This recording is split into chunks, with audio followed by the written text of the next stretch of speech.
Hi guys, Jamie here from JB Motion. In today's video, we're going to be taking a parachute that we've already created in a previous video, link to that video in the description below.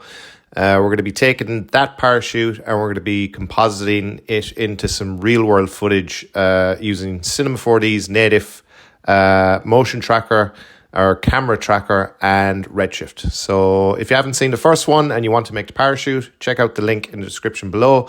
And if not, you can just follow along with this compositing tutorial.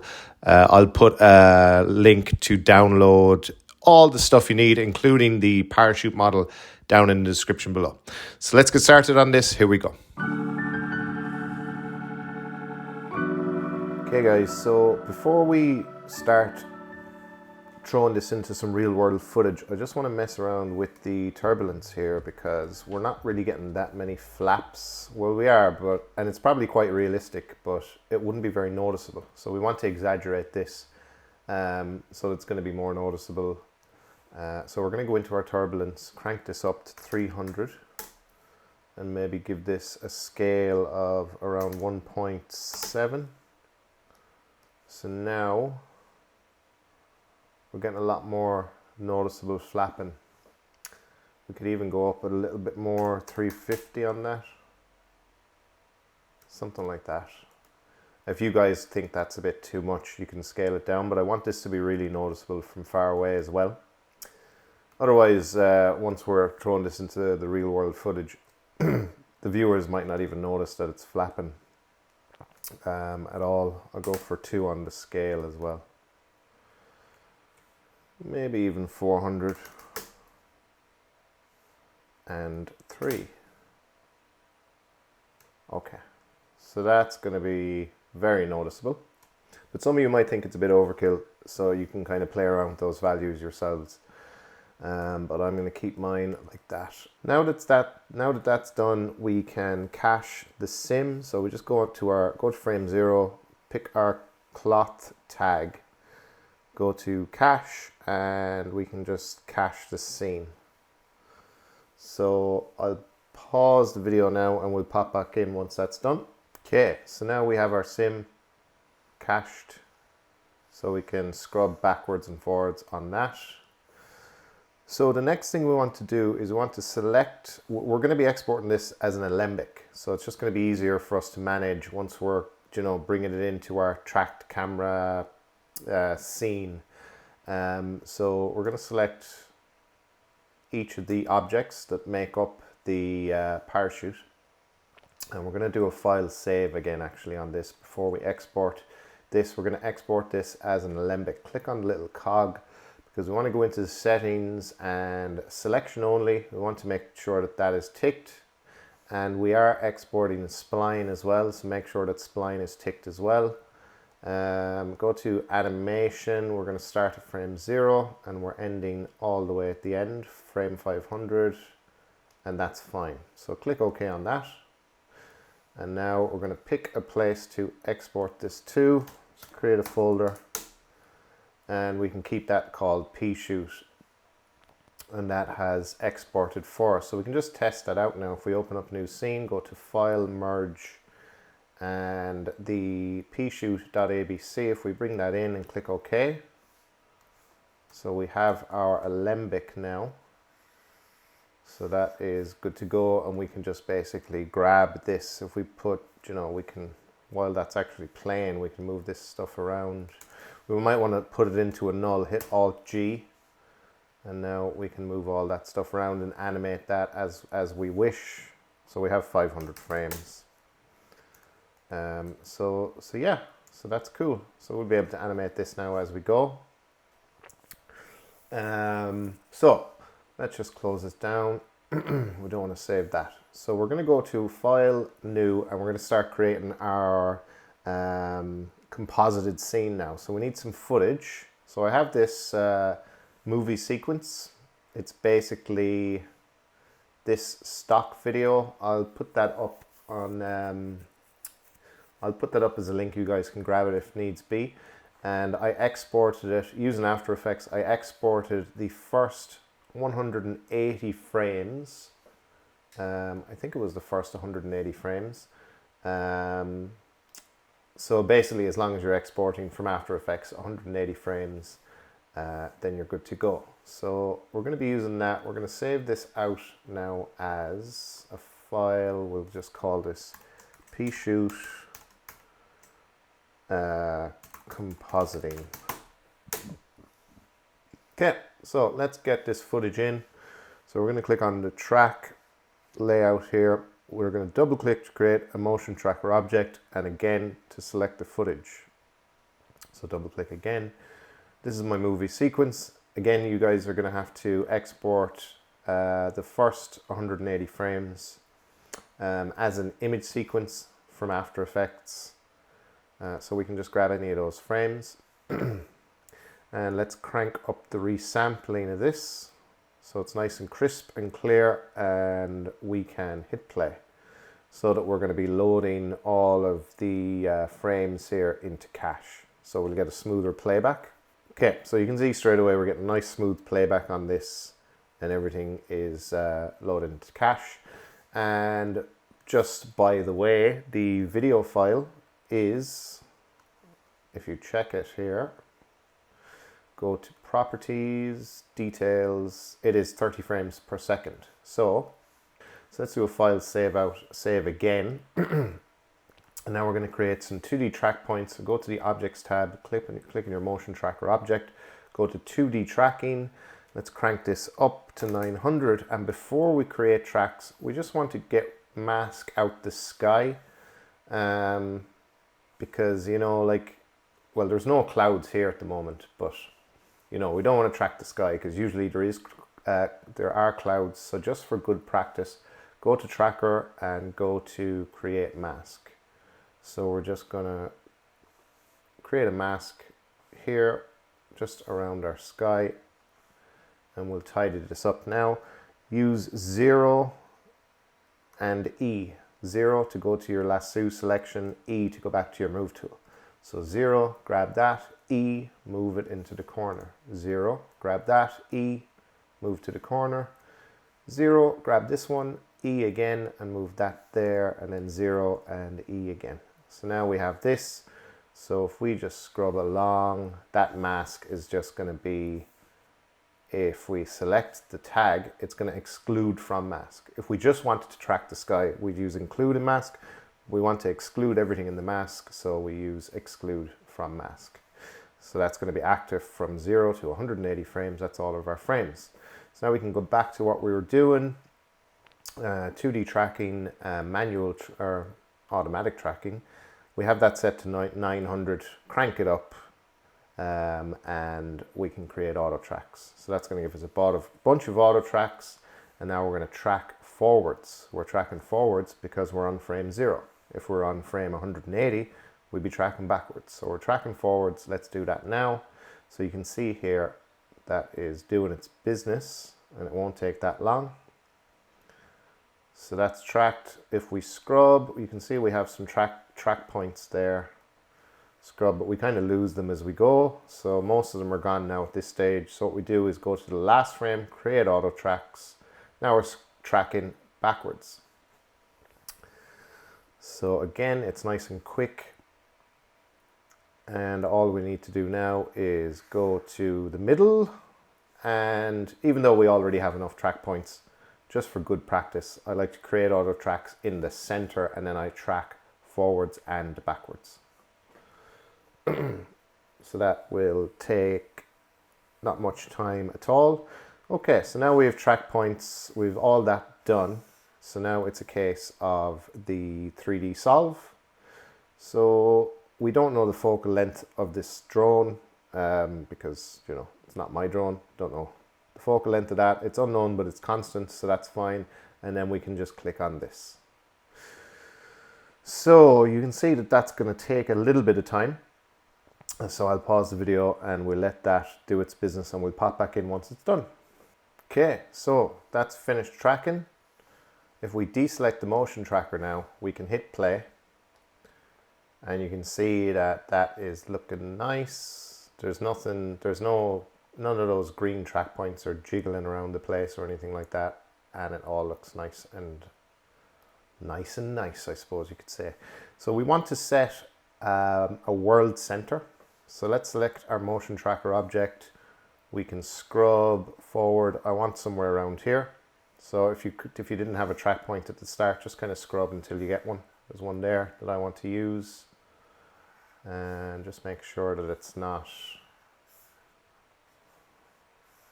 wobbly or anything like that. So I'm going to use that. So we're going to go to the tracker constraints and create a position constraint. So click on this one. Now our world center is here. So if we put in any object, that is a massive cube. So what we need to do is we need to go to our motion tracker, go to tracker. So the cube's massive because we didn't tell Cinema what is the scale of our, of our scene, you could say. So we go to create a vector constraint and we can say this point to this point travels along the X direction and the length is, I have no idea, let's say 1,000 centimeters. Where's our cube? If we just like crank this down to 100, our cube has disappeared. Oh yeah, okay. So you can see, like, if we get rid of the cube and create a man, and now we can get a better idea of what this, what the distance here to here should be. So it's obviously not 100 centimeters. So if we go like 300, it's still not that. 700, where'd it go? 700 we'll try. 1,200, and we're getting closer and closer. 1,500, so we could try something like that. It's probably still not exact because that man is very huge. He should be like a tiny little dot, but look, for what we're doing, it's going to be fine. We're not trying to get everything real world scale here. We're just trying to get something that if we create a cube, it's not going to take up the whole screen. So we can now do a file save and we can bring in our parachute that we've exported as an alembic. So let's click on merge, go to our ABC folder and let's bring that in. Click OK. Now we have our parachute. So let's grab all of these, put those into a null, and we can call this pshoot. We can call it pshoot1.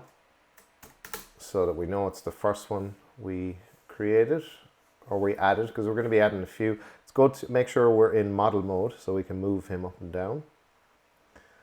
And if we hit play, you can see that we have our parachute. But we don't want that little bit at the start to play. So what we can do is kind of mess around with the settings here so that it just kind of kicks in the alembic animation. If I deselect this camera or deactivate the solved camera so we can find our parachute, hit F or S actually on your keyboard, S on your keyboard to zoom in on the selected object. And then if we go to our tarp here, we can change some settings here so that our animation kicks in at a bit of a later stage. So we just need to adjust the offset here. If we like pull this back the way into negative values, you can see we can kind of control when that's going to start, making sure you're on frame 0. If we just bring that back to when it's kind of fully inflated and it's not like in a weird shape, something like that. And that can be our offset. So we'll just round it off to -50. And then we need to do the same. Well, we don't really need to do the same with the cube and the strings because, you know, I kind of like the bounciness of the strings at the start. So, I mean, if you guys wanted to be, if you guys don't really want to see as much bounciness, you could just -50 the offset and the strings. You'd have to then do the cube, of course, because, you know, so that everything is aligned. Yeah, at least I'm still getting some bounciness there, so that's okay. Okay, so if we go back into our solved camera now, And we can have a look at this and what we're getting. So our parachute is static. It's just stuck, you know, in the one spot. So we do want to animate it. And we like to have it animated kind of closer to our camera so that, you know, we can actually see what it is, I suppose. So let's have it nice and close to our camera. We can rotate it a bit. And if we go into our side view, let's see. So what we want to do really is let's undo that rotation just for a second. Instead of like rotating our parachute straight away, let's just try and kind of, you know, fix the angle of our motion tracker object and everything inside of it. So that's the solid camera and all our auto features. So if we put that into a null, hold Alt, hit G on your keyboard. So this is our M tracker null. And we can just kind of try and match this up closer to our, you know, to our ground, I suppose you could say. So it's more flat along the Z line there. Whoops. So let me try that again. Something like that. And that's nice and flat as well. So now if we find our parachute, where have you gone, parachute? Let's just coordinates and 0 out the position of this again. So now that's back in the world center. And now we can kind of just do what we're doing, bring this closer to our camera. Kind of like the angle on that. You know, it kind of looks like it's moving forward. But maybe it's a bit too much. We'll go into our side view.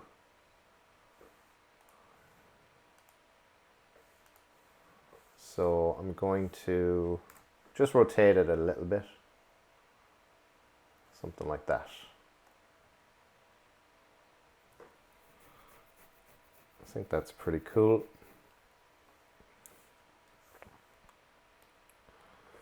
And I don't want the cube like facing forwards either. It just kind of looks too set up. So I'm gonna just rotate that. Something like that.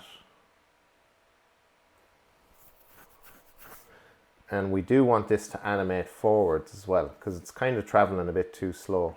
And actually I just noticed if I rotate that, it doesn't look as good, because let's deactivate this camera, go to your P shoot, hit S on your keyboard. So, you know, it's not looking as good if I rotate this, because it just looks weird.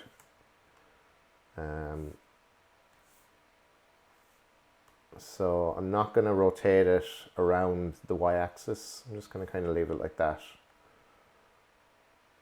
And I think that's pretty cool. But we need some animation on this, so it's moving towards the camera. So it's kind of it's being blown by the wind, because right now it doesn't have any animation on any position animation at all. So we want to animate this along the Z axis. So let's find a good starting point, add a keyframe. Let's open up our dope sheet here as well. And we'll zoom out, and we're going to go to the last frame, and we're going to animate this forward as well.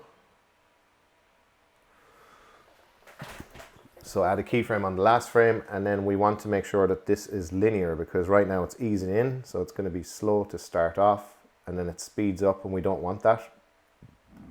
So we want to click on this and just hit L on your keyboard, or you could just select it here. I'm going to use L, so now it's going to be linear. And that's pretty good. I'm still not sure if I'm completely happy with the way it's kind of rotated, but I'll leave it for now, and I can fix it later if needs be. Okay, so that's kind of our tracking part of this done. So we can jump into a different layout here. So I'm just going to go to my standard layout, standard laptop maybe, and we can start creating a material for our parachute. So let's first of all go to our content browser and let's grab a HDRI, and we can get one that has a blue sky with some clouds. Well, actually a blue sky with no clouds, because we don't really have any clouds. Something like this one maybe.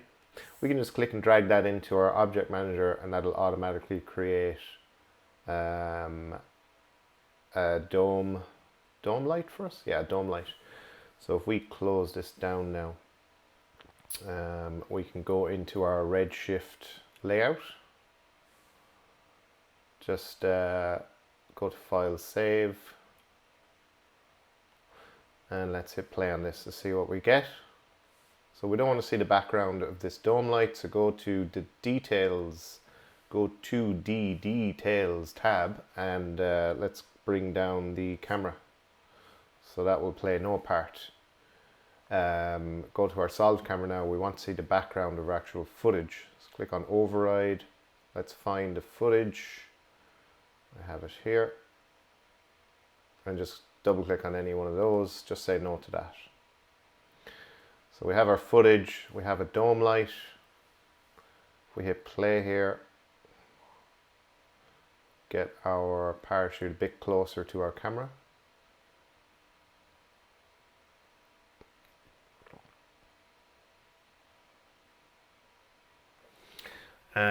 We don't have any strings, so we need to get some strings in as well. Let's go to our P-shoot, get the string spline, hold down Alt, and let's find the sweep, making sure you've selected the string spline, holding down Alt, and then release. That'll automatically make the spline a child of the sweep NURBS. And then we can grab an end side, hold down Shift this time, making sure that the sweep is selected. We want to make it a child of the sweep. So if we hold down Shift, grab an end side, then the end side will automatically be added as a child of the sweep. So pretty handy shortcuts there. Let's bring this down to maybe 1 centimeter. So now we have some strings in there, which is good. And we can just go to our default camera and let's start creating this material. So let's go and do that now. We can call this tarp. I'm going to apply that to our tarp. There it is. And it's very shiny, so we can select the material and let's bring down the reflection, bring up the roughness. Get a little bit of shininess in there, I think would be nice. And we can add some like shiny coat as well. So if we crank this up, not too much, good bit of roughness as well on that. I think that looks kind of nice. Let's see. And I also, for the color, want to go like kind of a bluish color, trying to match it up to the background color of my JB Motion logo. So you guys can go for any color you want really here. I'm going to go for something like this. That is not even close, but it'll do. And I also want to bring in, if I just create a new node material, I'll put this in the description below in case you guys do want to play around with this. I just have like this, just this outline of my JB Motion logo, so very rough outline. So I'm gonna drag that into this, into the node editor here. where is it? Yeah, let's drag that in. Keep saving, keep saving. So I want to grab a color splitter, just double click anywhere in the node editor, type in splitter, and let's put the out color into the input of the color splitter, and the out alpha, we can put that into the color, and another one into the opacity. And now we can apply this to our parachute tarp. Let's set the projection mode to spherical, and you can see now that we have, like, go into our solid camera. We've got this big giant JB. We need to mess around with the length and the width of this. I might jump back into my default camera actually. We don't want it to tile. And let's see, where is it? So it's kind of there. So yeah, so it's here. And do I want to kind of I just kind of want to have it so it's like a little logo, you know, so it's not just a plain solid color. Thought it'd be nice. Do we want it to be, I suppose we just want it to be, like, we could take away the reflection, just have it rough, just so it's different to the, you know, to the other part of the more reflective part of the parachute. But anyway, that doesn't really matter much. I might bring it down a bit so that the B is kind of being cut off, and make it bigger.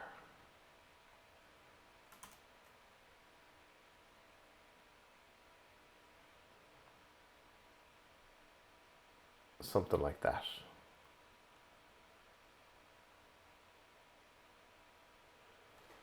Okay, so I'm going to leave it like that, and again, you guys can play with it as you see fit. So let's have a look at this. What's looking like? So we could have it like where the parachute actually kind of, or the camera travels through the parachute. That could be cool. So if we get it to just where it's about to pass by, we could grab our parachute, hit E on your keyboard. We could move that over so that now our camera will travel right through our parachute. Could look cool. Is it going to make it?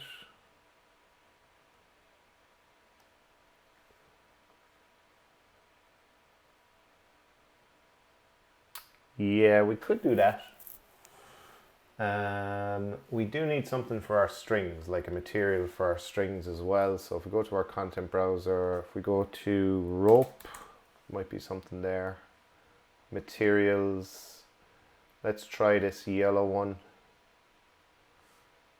And we'll put that onto the sweep. That could be cool enough. Let's see, try cylindrical as the projection mode, even try spherical. I think spherical looks the best actually. Yeah. Okay. So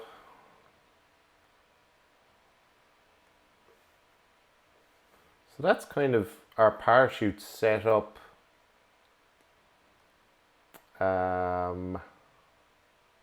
So now it's just a case of duplicating these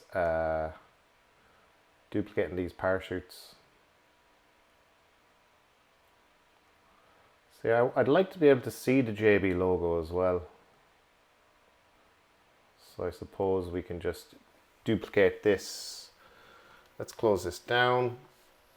Let's go into standard laptop for now. We don't need to be looking at this in Redshift the whole time. And we can start duplicating these parachutes. So hold down Control, click and drag. Let's get this one here. We can rotate it so they're not like all in the same rotation. And that bounce as well. So we don't want the bounce to be the same in all of them. So see the way like the cube is bouncing up and down.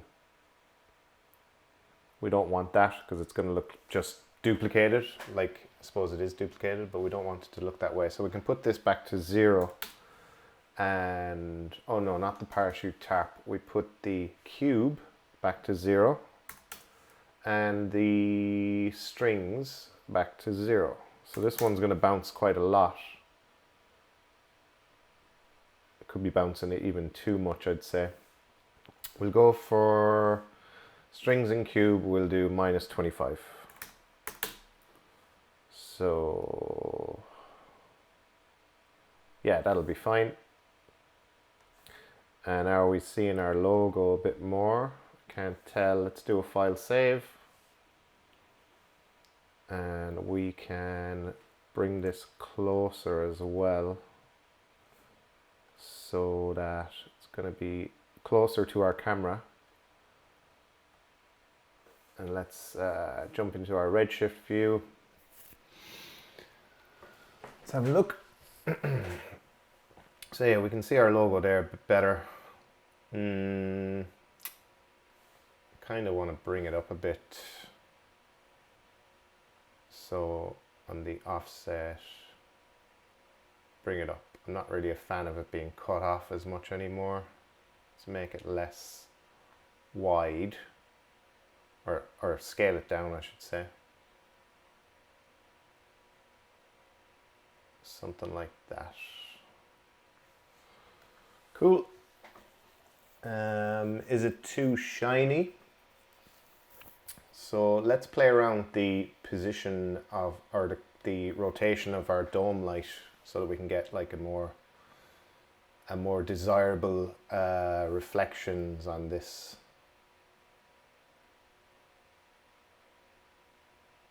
So something like that could be nice.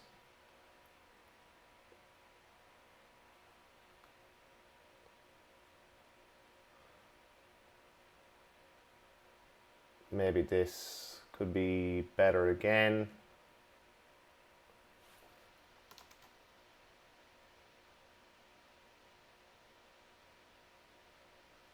Yeah, that could be cool. That looks kind of nice actually. Kind of liking that. Okay, so then we need another parachute, another few we'll say. So we'll bring one kind of holding out control, clicking and dragging.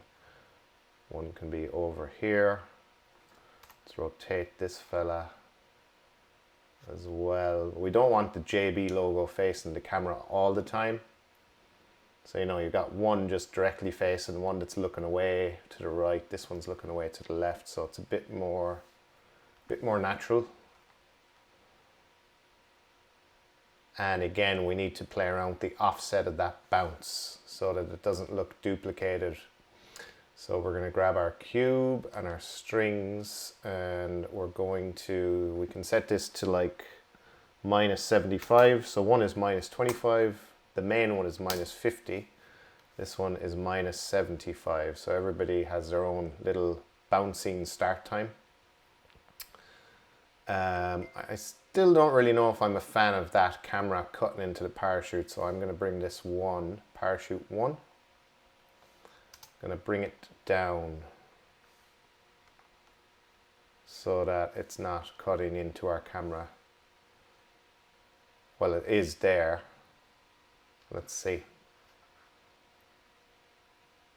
So if we, parachute 1, where are you? I can pull it up, I suppose. I actually kind of like that. I think that looks a bit better. Just kind of slips under it. We might have it so that this is closer to the camera when it starts, so we actually do get past it. So what we can do is, with this selected, go into animation mode so that we're going to be able to move this now without affecting our animation. Let's go into our top view, and we can actually in 4-way view we get a better view of this. So you can see our animation is not being affected. So we bring that to around there. Now we should actually get past this with our camera. We are going to need to bring it up a bit as well, so that we're not so our camera doesn't intersect with it. So parachute 1, we'll bring it up along the Y. We just want it to slip under there. Yeah, that's perfect. We're not getting any intersection. Looks kind of cool. So have a quick watch of that. Okay. Cool. So I want to bring this one a bit closer into the center of our shot because we're losing it so early on. I want to grab P-Shoot 2 in animation mode so that I can move this around without affecting the animation.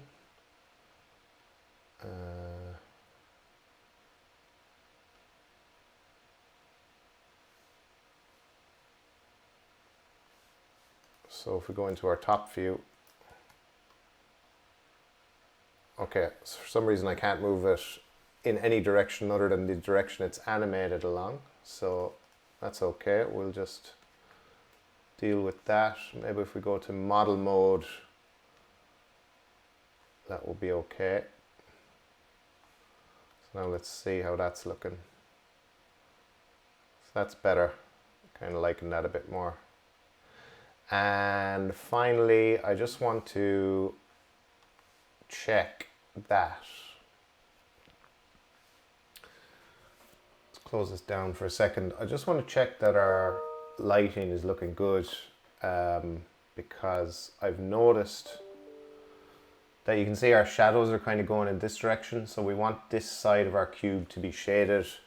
So we'll go into our dome light and kind of mess around with this so we can get the shading on the correct side of our cube so that the shadows are going this way, shadows are going that way. So that's looking a bit better. So that's it. So we could render this out now. We'll do a file save and we can go to our render settings. I'm just going to help you get this set up for render, I suppose. So go to your output settings. We're going to output all frames. Save this to a place. I'm going to save it to this place. So I'm going to save it to here. Create a folder called sequence. And this is our sequence.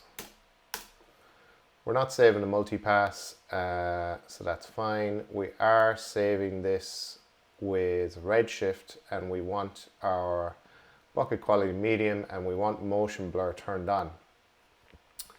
Output all frames, save that to a place. We've already done that.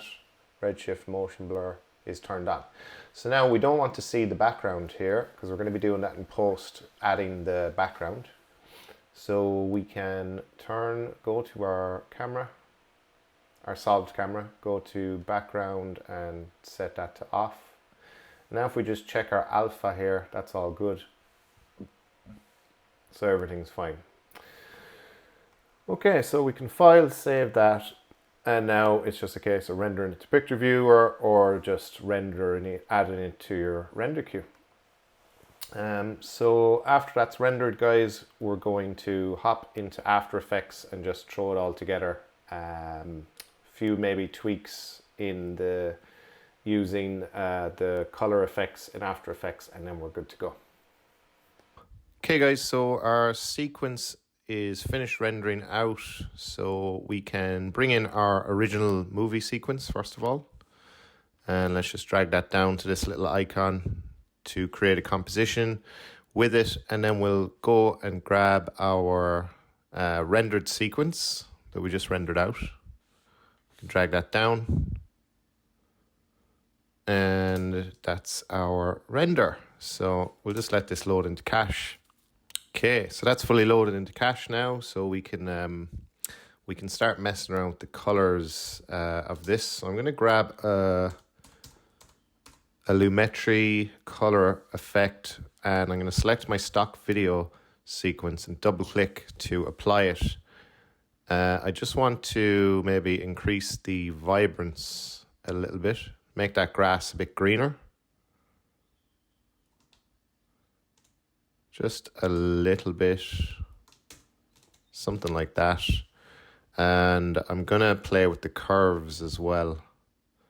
So just bring down the darker areas and bring up the lighter areas as well on that. So we can check. That's already looking a bit nicer. And I want to do the same with our rendered sequence. So just select it, double click on Lumetri color, and then we can start playing. So if you can't see this window, you're going to go to window. You'll see it actually pop up over here. It'll probably be a tab, kind of like that. Then you can just kind of drag it over. So we want to just play around with the values here. So I'm going to maybe increase the exposure. Actually, I won't touch that. It's fine as it is. Go into the curves as well. Bring that down. The darker areas, bring up the brighter areas so that we can, I feel like this kind of, sometimes it feels a bit flat. Playing with curves can really make it seem a pop a bit more. Exposure, yeah, I already said that's fine. And I think that's all I really want to do with this, to be honest. Might bring up the highlights just a bit. And let's check vibrance. Nah, I'm going to leave that as is. So yeah, that's pretty much it, guys. One little thing as well that I thought really makes a big difference. Well, it does, is adding some sound effects. I'll put these in the description below, but like getting in some sound effects can really just make a big difference to your creations. So we get some wind in the background here. I mean, already that's, that's making a huge difference. And we have some parachute flapping here as well. So what we could do is actually, if we select that layer, hit L on your keyboard, we could bring down the audio levels, set a keyframe, bring down the audio levels like -25.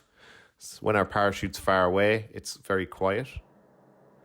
And as it gets closer, it gets louder. So then we set a keyframe to 0. So now let's...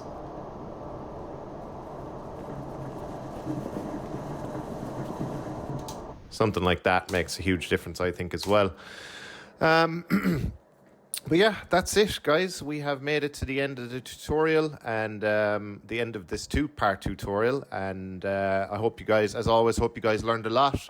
If you did, don't forget to let me know in the comments below, subscribe and smash that like button. It really helps out the channel. And I do plan on continuing with more consistent uploads. Thanks again for watching, guys. We'll see you in the next video.